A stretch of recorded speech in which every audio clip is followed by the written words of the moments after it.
According to Elections Canada, a record number of people voted in advance polls, a big turnout so far for an election most people don't approve of. A Globe and Mail CTV poll showing 3/4 of Canadians don't see these elections as necessary. C'est pas nécessaire. We don't have any major problems in Canada. It's surprising me why it's come early, but the reason why exactly, I don't know. I think it was about time we had a bit of a change. I hope that it will be a good one. I hope healthcare is going to get some help because it really needs some investment. But I also hope we'll be careful of taking on too much debt, as Canada will be footing the bill for years to come. Justin Trudeau's call for an election has been the target of his opponents' attacks. Trudeau says he wants Canadians to have a say during these times of crisis. Critics say his only goal is a power grab to secure a Liberal majority in Parliament.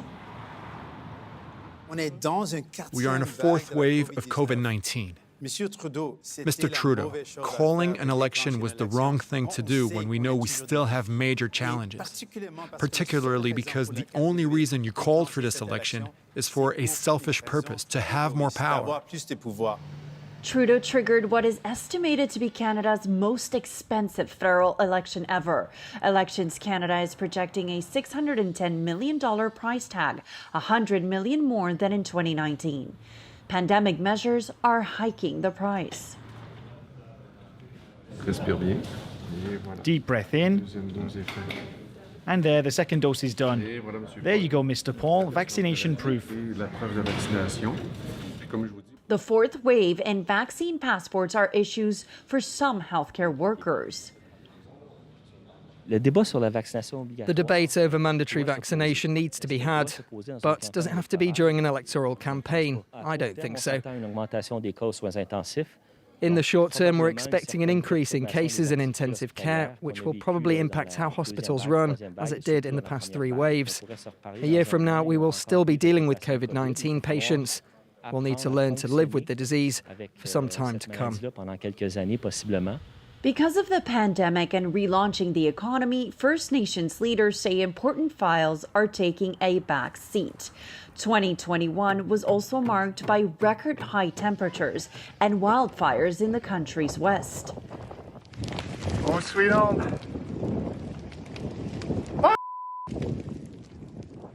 This is fucking incredible.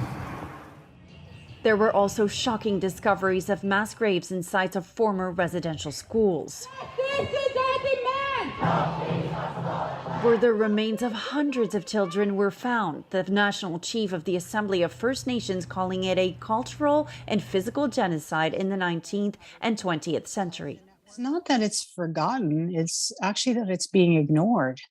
It's a really tough subject matter. And I think that there is a lack of faith in the ability of the electorate to actually come up with solutions. And so therefore you bring forward issues that are easier to talk about, or where you can announce, millions of dollars are being contributed to whatever this cause is or that cause is. And with our little children, you can't throw money at this. Our children are dead. Thousands of them have died. For months, Trudeau was leading in the polls, his popularity mainly driven by his government's large amounts of spending on programs to save jobs and help families during the pandemic. But was calling a snap election a risky gamble? Political analyst Daniel Bélan isn't sure it will pay off. The main lesson to be learned here is that providing an adequate response to the pandemic isn't necessarily a guarantee for being re-elected. In the case of the federal government, and unfortunately for the Liberals, there have been several incidents during this campaign, including the situation in Afghanistan, including the political motivations behind calling these snap elections. 27 million Canadians have been called to the polls to renew their confidence or not in the Liberals and their leader. Elections Canada estimates 6 million of them have already made their choice, voting in advance polls.